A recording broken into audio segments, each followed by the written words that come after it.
আমরা যে বিষয়টি জেনেছি সেটি হলো আল্লাহ পাক রব্বুল আলামিন সমস্ত মানুষের ব্যাপারে বলেছেন ইনসাফ করতে, জুলুম করতে নিষেধ করেছেন। প্রত্যেকটা মানুষের ব্যাপারে ইনসাফ করতে বলেছেন। অর্থাৎ তুমি যা করবে আমিও তাই করব, তুমি যতটুকু করবে আমিও ততটুকুই করব। তবে বাবা মার সাথে জুলুম করলে তো চলবেই না, ইনসাফ করলেও চলবে না।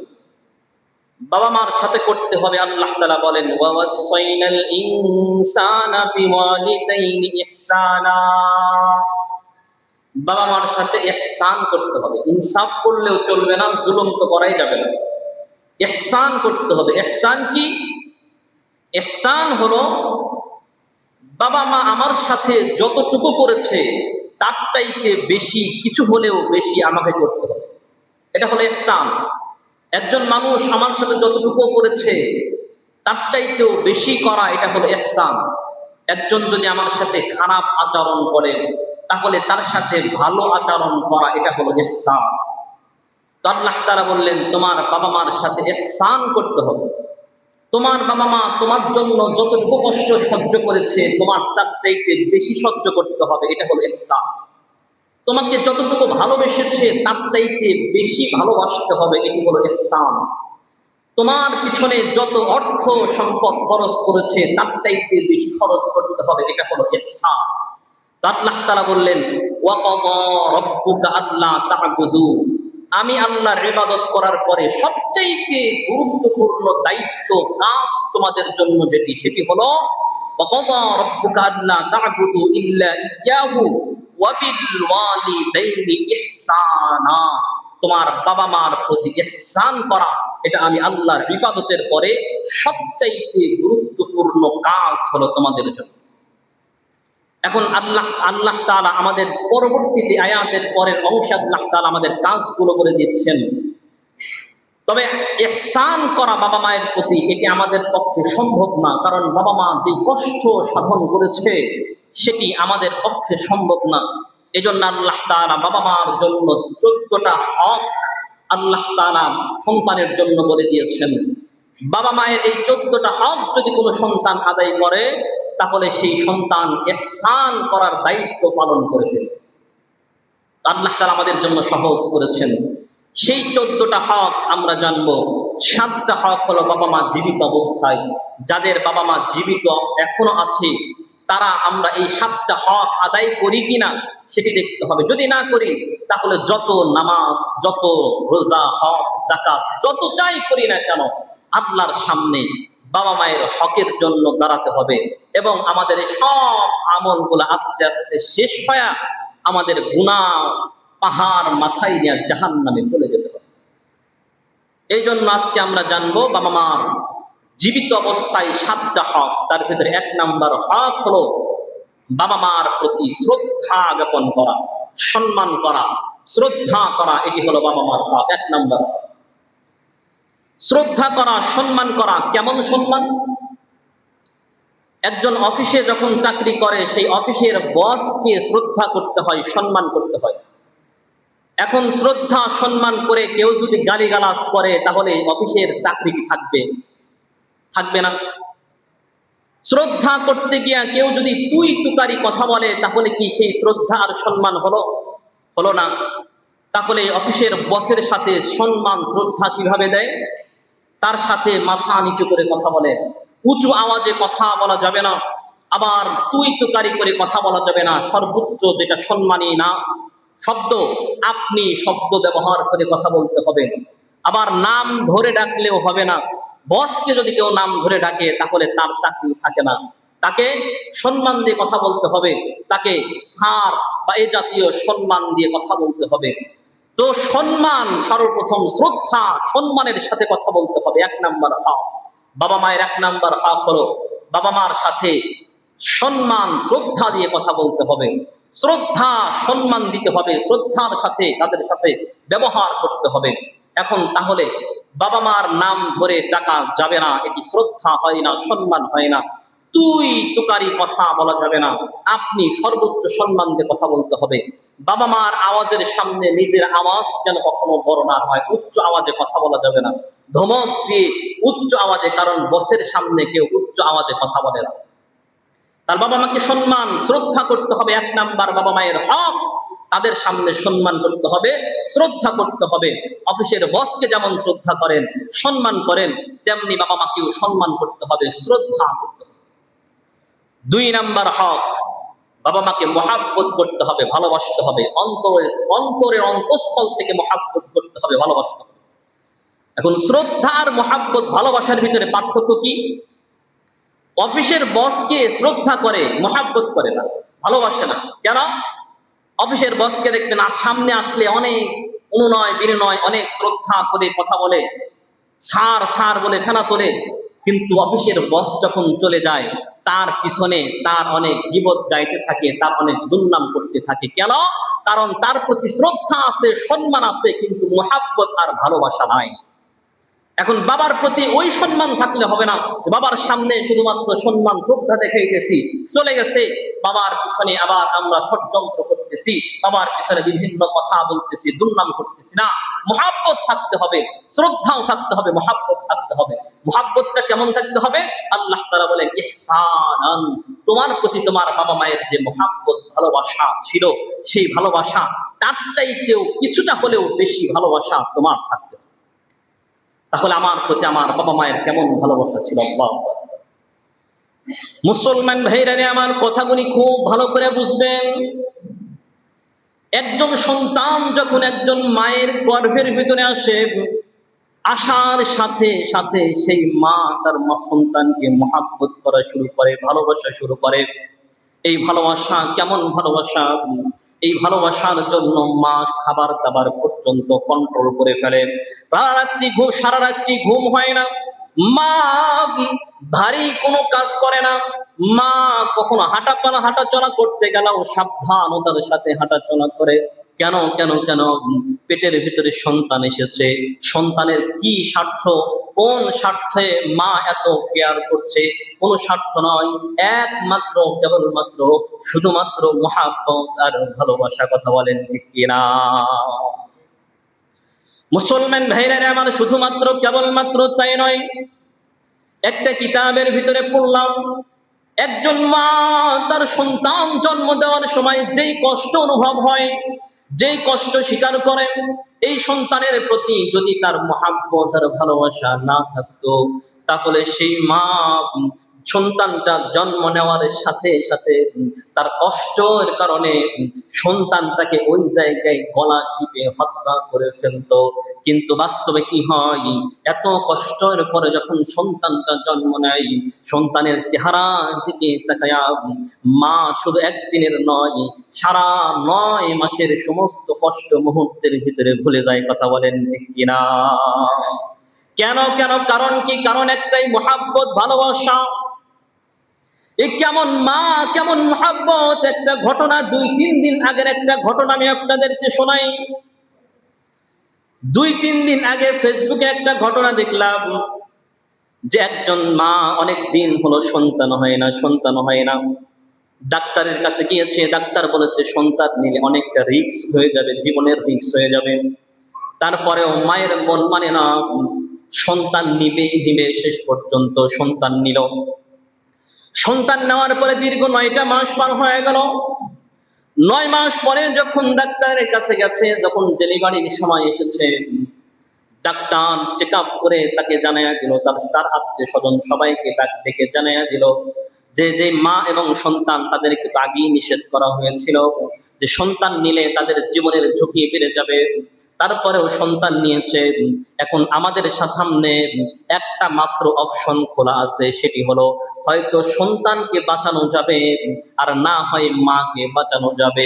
এই দুইজনের কোন একজনকে বাঁচানো যাবে। এবার আপনারা আমাদের কাছে সিদ্ধান্ত জানায় দেন যে সন্তানকে বাঁচাবো নাকি মাকে বাঁচাবো। এই কথা যখন আত্মীয়দেরকে জানানো হলো, আত্মীয় স্বজন সবাই একমত যে মাকেই বাঁচাতে হবে, কারণ মা বাঁচলে সন্তান আবার সন্তান নেওয়া যাবে, কিন্তু মা না বাঁচলে তো সন্তান আর আসবে না। এক পর্যায়ে স্বামীকেও জিজ্ঞেস করা হলো, স্বামী ওই একই কথা বলো, আমার স্ত্রীকে বাঁচান, সন্তান লাগবে না। সবাই একদম থমথমে পরিস্থিতি। এমন সময় ডাক্তাররা সিদ্ধান্ত নেবে, কিন্তু শেষ পর্যন্ত ডাক্তারদের সিদ্ধান্ত হলো মা কি বলে, মা যে কথা বলবে সেই কথাই হবে। মা যদি সন্তানকে বাঁচাইতে কয় সন্তান বাঁচবে, আর যদি সে নিজে বাঁচতে চায় তাহলে সন্তানের পরিবর্তে তাকে বাঁচতে হবে। এই কথা যখন তার সেই মাকে বলা হলো, তোমার পেটে যে সন্তান, হয়তো সন্তান বাঁচবে না হয় তুমি বাঁচবা। মার সামনে যখন এই অপশন দেওয়া হলো, মার চোখ দিয়ে টপ টপ করে পানি ঝরে। এক পর্যায়ে মা বলে, যে সন্তানের জন্য এই 9টা মাস কষ্ট করলাম, আমার জীবনের একমাত্র ইচ্ছা হলো আমি এক মুহূর্তের জন্য হলেও এই সন্তানটাকে আমি জীবিত দেখতে চাই। দীর্ঘ আলোচনার পরে সিদ্ধান্ত হলো যে এই মা সিদ্ধান্ত জানায় দিল, কারো কোনো কথা শোনা যাবে না। আমার শেষ একমাত্র ফাইনাল ডিসিশন হলো আমার সন্তানকেই বাঁচাতে হবে। আমার জীবন চলে যায় সমস্যা নাই, কিন্তু আমার সন্তানকেই বাঁচাতে হবে। ডাক্তাররা শেষ পর্যন্ত বাধ্য হয়ে তারাও সিদ্ধান্ত নিল সন্তানকেই বাঁচাবে। মায়ের যখন সেই মায়ের যখন ডেলিভারি হয়ে গেল, সিজার যখন করা হলো, সিজার করার পরে ফুটফুটে একটা সন্তান জীবিত বের হলো। বের হওয়ার পরে সেই জীবিত সন্তানটাকে, মা তখনও জীবিত রয়েছে, মায়ের হাতে সেই সন্তানকে দিয়ে দেওয়া হলো। মাটা সন্তানদের গালের সাথে গাল লাগায়া চোখের পানি ছেড়ে কান্না করতেছে। সেই কান্না করতে করতে মা আবার মুস্কি মুস্কি হাসতেছে। এইভাবে 3 থেকে 4 মিনিট পার হয়ে গেল। 3-4 মিনিট পরে মা তার সন্তানকে আস্তে আস্তে ছেড়ে দেয়, অর্থাৎ তার শরীরের ভিতরে আর কোনো শক্তি নাই। সবাই তার সন্তানকে করে নিল। এরপরে মা আস্তে আস্তে শরীরের ভিতরে শুয়ে পড়লো। এর 3 থেকে 4 মিনিটের ভিতরে মা দুনিয়া থেকে বিদায় নিয়ে চলে গেল। এই ঘটনা আমি কোনো কল্প কাহিনী নয়, মাত্র এই গত সপ্তাহে 2-3 দিন আগের ঘটনা আমি আপনাদেরকে শোনাইতেছি। তাহলে একজন মা তার সন্তানকে কত মহাব্বত করতে পারে, কত ভালোবাসতে পারে, যে সন্তানের জীবন্ত একটা সন্তানের চেহারা দেখার জন্য মা নিশ্চিত জানতেছে তার জীবন চলে যাবে। তার জীবনের বিনিময়ে একজন মা তার সন্তানকে দুনিয়াতে জন্ম দিল। ও সন্তান, যে মা তোমার জন্য নিজের জীবনের রিস্ক নিল, নিজের জীবনটা দিয়েছিল, বলো তো বলো কোন জিনিসের মাধ্যমে সেই মায়ের ঋণ শোধ করা যায়? বলো কোন জিনিসের মাধ্যমে? আল্লাহ তাআলা এই কথাই বলে দিলেন, ওয়াসাইনাল ইনসান বিওয়ালিদাইনি ইহসানা।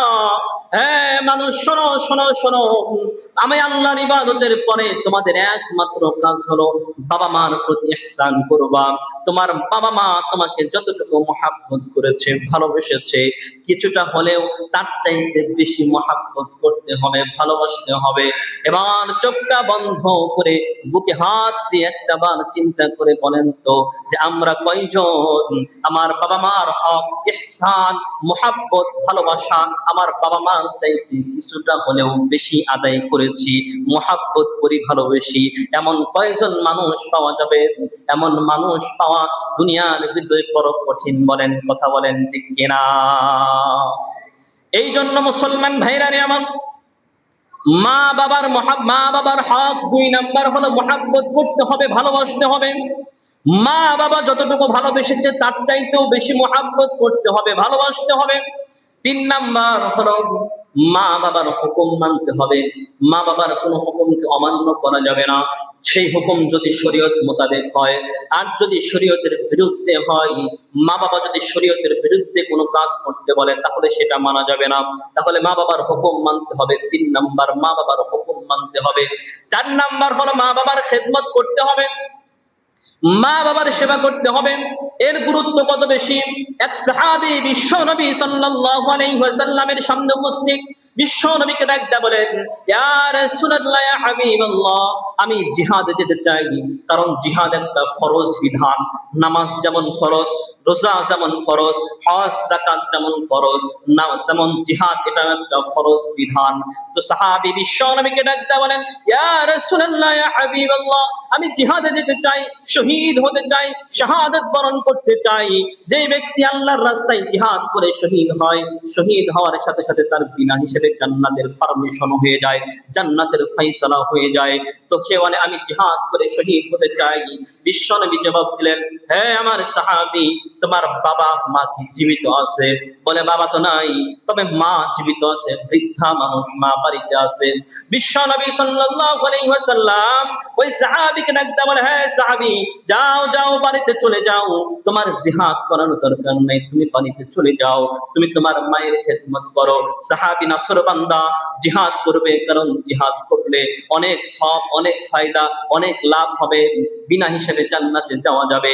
আল্লাহর নবী বলেন, হে আমার সাহাবী, শোনো শোনো শোনো, তুমি তোমার মাকে রেখে জিহাদে গেলে ফায়দা হবে না, তার চাইতে জিহাদে যাওয়া বাদ দিয়ে তুমি যদি তোমার মায়ের সেবা করতে পারো, মায়ের সন্তুষ্টি অর্জন করতে পারো, তাহলে আমি আল্লাহর নবী তোমাকে জানায়া দিলাম, জিহাদে গেলে যেই সওয়াব অর্জন করতে, তার চাইতেও বেশি সওয়াব আল্লাহ পাক রব্বুল আলামিন তোমার আমল নামায় দিয়া দিবে।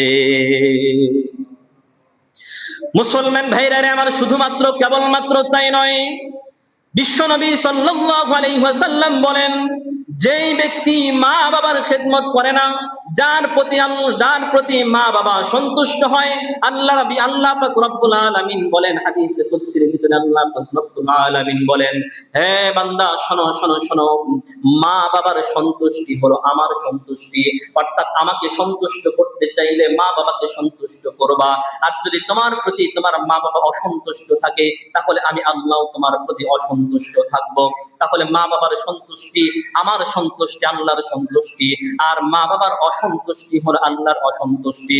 বিশ্বনবীর আরেক হাদিস, বিশ্বনবী সাল্লাল্লাহু আলাইহি ওয়াসাল্লাম বলেন, বড় বড় উলামায়ে কেরাম এই কিতাবের ভিতরে, তাদের কিতাবের ভিতরে লিখেছেন যে একজন মানুষ যত অপরাধী করুক না কেন, তাদের অপরাধের আল্লাহ তাআলা তাদের অপরাধের সাজা অধিকাংশই মৃত্যুবরণ করার পর থেকে দিয়ে থাকে। কিন্তু একজন সন্তান যদি তার মা বাবার সাথে বেয়াদবি করে, মা বাবার সাথে যদি খারাপ আচরণ করে, মা বাবা যদি তার প্রতি অসন্তুষ্ট থাকে, তাহলে তার সাজা আল্লাহ তাআলা দুনিয়াতেই দেওয়া শুরু করে দেয়। তার একটা ঘটনাও হাদিসের ভিতরে বর্ণনা করা হয়েছে। আল্লাহর নবীর একজন সাহাবী, নাম তার আলকামা।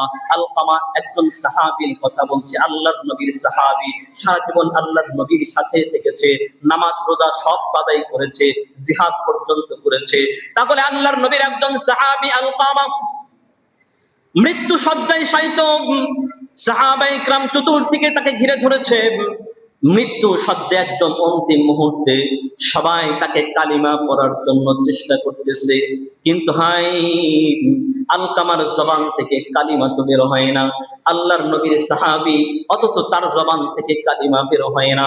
সাহাবায়ে কেরাম পেরেশান, না জানি কোন অপরাধের কারণে আলকামার জবান দিয়ে কালিমা বের হয় না।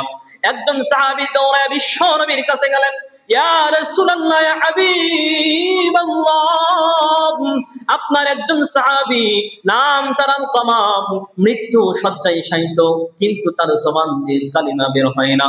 বিশ্বনবী পেরেশান। এমন সময় হঠাৎ বিশ্বনবী বললেন, আলকামার বাবা মা কেউ কি জীবিত আছে? বলেন, হ্যাঁ, বাবা তো নাই, তবে মা জীবিত আছে, তবে মা অনেক দূরে থাকে, আলকামা থেকে দূরে থাকে। বিশ্বনবী বলেন, যাও যাও, তাড়াতাড়ি যাও, আলকামার মায়ের কাছে যাও, গিয়া দেখো নিশ্চয় আলকামার মা আলকামার উপরে অসন্তুষ্ট হয়ে আছে। সাহাবায়ে কেরাম আলকামার মায়ের কাছে গেল। আলকামার মাকে গিয়া বলে, হে আলকামার মা, তোমার সন্তান আলকামা মৃত্যু শয্যায় শায়িত, কিন্তু তার জবান দিয়ে কালিমা বের হয় না, নিশ্চয় তুমি তার প্রতি অসন্তুষ্ট।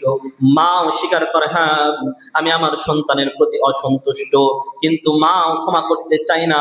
এবার সাহাবায়ে কেরাম মাকে সাথে করে নিয়ে আলকামার কাছে নিয়ে গেছে। আলকামার কাছে যখন নিয়ে গেছে, সন্তানের এমন কষ্ট দেখে, মৃত্যু শয্যায় শায়িত, কালিমা উচ্চারণ করতে চাই কিন্তু কালিমা উচ্চারণ হয় না। এই অবস্থা দেখে মার বড় দয়া হলো, মার বড় মায়া হলো।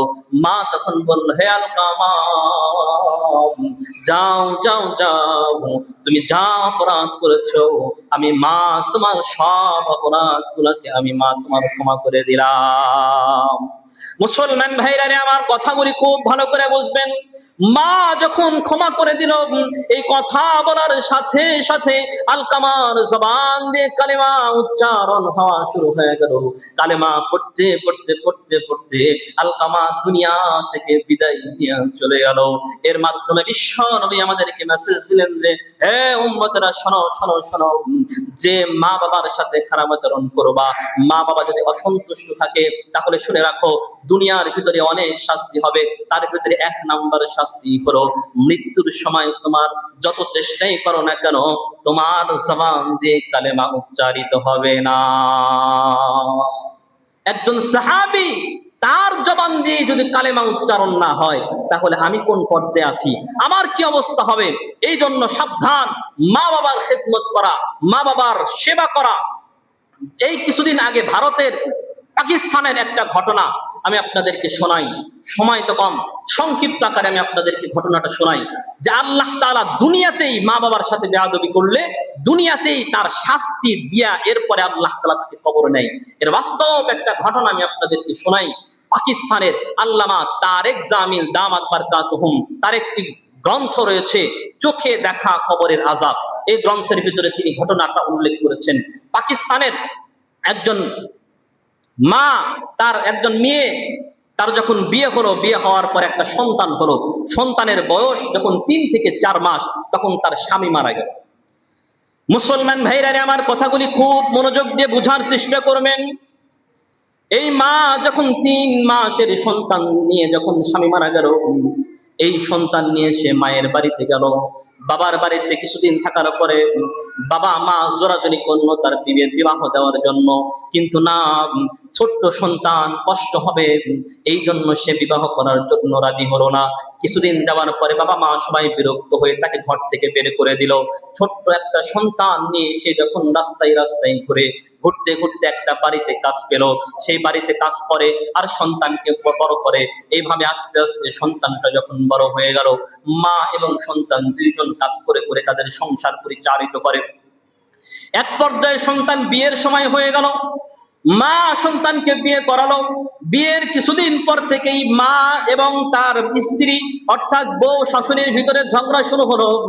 বউ এবং শাশুড়ির ভিতরে যখন ঝগড়া হয়, প্রথম পর্যায়ে সন্তান বউকেই একটু ধমক টমক দেয়, মাকে কিছুই বলে না। কিছুদিন যাওয়ার পরে মাকেও ধমক দেয়, বউকেও ধমক দেয়। এরপরে আরো কিছুদিন পার হয়ে গেল, এরপরে শুধু মাকেই ধমকায়, মাকে গালিগালাজ করে, বউকে কিছুই বলে না। এইভাবে কিছুদিন পার হয়ে গেল। কিছুদিন পরে একদিন সে যখন ঘর থেকে কাজ করে যখন ঘরে ফিরলো, এসে দেখে বউ আর ঘরের ভিতরে নাই। মাকে জিজ্ঞেস করে, মা চোখের পানি ছেড়ে দিয়ে বলে, তোমার বউ আমাকে অনেক গালিগালাজ করে, আমার সাথে অনেক খারাপ আচরণ করে চলে গেছে, এখানে থাকবে না, আমার সাথে থাকবে না, এই কথা বলে চলে গেছে। সন্তান মায়ের কথা বিশ্বাস করে না, মাকে অনেক গালিগালাজ করে, গালিগালাজ করে সে শ্বশুর বাড়ি চলে গেল।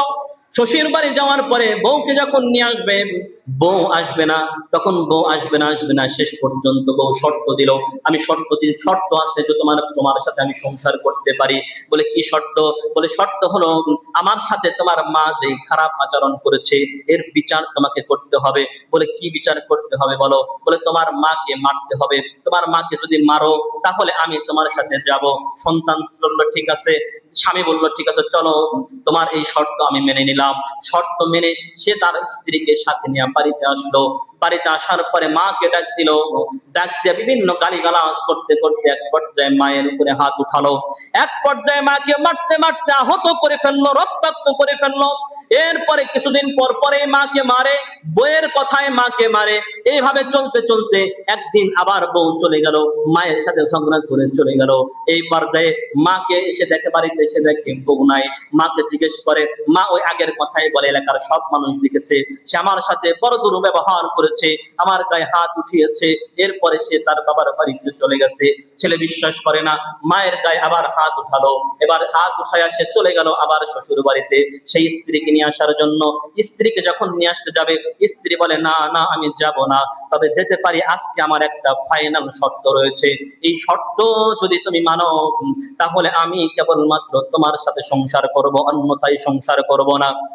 সন্তান বলে কি বলো? স্ত্রী শর্ত দিলে আমি তোমার সাথে সংসার করতে পারি, শর্ত হলো তোমার মাকে দুনিয়া থেকে বিদায় করতে হবে, তোমার মাকে হত্যা করতে হবে। এই নিমক হারাম, এই কপাল পোড়া এই সন্তান রাজি হয়ে গেল, বলে ঠিক আছে চলো মাকে হত্যা করব। দুইজন চলে গেছে, চলে গিয়ে রাত্রির অন্ধকারে দুই জামাই স্বামী স্ত্রী দুইজন পরামর্শ করে কি করে মাকে হত্যা করা যায়। মাকে হত্যা করলে কেস হবে, পুলিশ আসবে, সবাই আমাদেরকে ধরে নিয়ে যাবে, বড় ফিতনা হবে, তার চাইতে চলো মায়ের সাথে একটু সুন্দর আচরণ করি, ভালো আচরণ করি। এরপরে মাকে ডেকে আমাদের ওই যে আখের ক্ষেত আছে, ওই ক্ষেতের ভিতরে নিয়ে মাকে হত্যা করব, হত্যা করার পরে সেখানেই দাফন করে দিব। এরপরে মা অন্য মানুষ জিজ্ঞেস করলে তাদেরকে বলবো মা রাগ করে তো কোথায় যেন চলে গেছে, আর ফিরে আসে না। স্বামী এবং স্ত্রী দুইজন, ছেলে তার স্ত্রীকে সাথে নিয়ে প্ল্যান করলো মাকে হত্যা করবে। এক পর্যায়ে রাত্রির গভীরে মার কাছে অনেকগুলো ফল ফ্রুট নিয়ে গেল, নিয়ে মার কাছে অনেক অনুনয় বিনয় করলো, ক্ষমা চাইলো, মাপ চাইলো, আগের সব ঘটনার জন্য মাপ চাইলো। মা বড় নরম দিন, মা সন্তানের সব অপরাধ ক্ষমা করে দেয়া, মা সন্তানকে বুকে টেনে নিয়া চোখের পানি ছেড়ে দেয়া, বলে হে সন্তান যাও যাও যাও, তোমার সব অপরাধকে আমি ক্ষমা করে দিলাম। মা সব ক্ষমা করে দিল। সন্তানরা বলল যে আগামীকাল একদম ফজরের আগেই আমাদের সেই আখের খেতে আমাদের অনেক কাজ আছে, তোমাকেও সাথে যেতে হবে। মা বলল ঠিক আছে চলো, আমিও সাথে যাব। এখন যাও, চলে যাও। রাত্রিবেলায় সন্তানরা ঘুমায় গেছে, মা আর ঘুমায় না, সারা রাত্রি আল্লাহর দরবারে নামাজ পড়ে পড়ে আল্লাহর সামনে দাঁড়ায় কান্না করে আর বলে ওগো আল্লাহ, কি সন্তান দিয়েছিলাম, সন্তানটা তো ভালো হয়ে গেছে, ওগো আল্লাহ যত অভিশাপ দিয়েছি সব অভিশাপ তুলে নাও, ওগো আল্লাহ আমার সন্তানটা ভালো হয়ে গেছে, হে আল্লাহ তুমি আমার সন্তানকে নেক হায়াত দাও। সারা রাত্রি আল্লাহর কাছে দোয়া করলেন, নামাজে কান্নারাজি করে দোয়া করলেন। এরপরে যখন ফজরের আযানের আগ মুহূর্তে সন্তান যখন মাকে ডাক দিল, মা চলে গেল সন্তানের সাথে গিয়া যখন আখের খেতে কাজ করা শুরু করে দিল। আখের খেতে কাজ করার জন্য মা যখন এই উপর হয়ে যখন কাজ করবে, এমন সময় সন্তান তার হাতে পুরা কোদাল ছিল, সেই কোদাল দিয়ে যখন মাকে আঘাত করতে যাবে, মাকে আঘাত করতে গিয়ে যখন কোদালটা উপরে উঠানোর সাথে সাথে মা টের পেয়ে গেছে, টের পেয়ে মা দৌড়ে গিয়া এলাকার মানুষদেরকে ডেকে আনছে যে হে এলাকার মানুষ আসো, আমার সন্তান আমাকে তো হত্যা করে ফেলবে। সব এলাকার মানুষকে যখন ডেকে আনা হলো, এলাকার মানুষ সবাই চতুর্দিকে ঘিরে ফেললো। এবার সন্তানকে সবাই, কেউ জানে না ভিতরে কি হচ্ছে, সন্তানকে দীর্ঘক্ষণ পরে সন্তান যখন বের হয় না, সবাই গেল একটু এগিয়ে গেল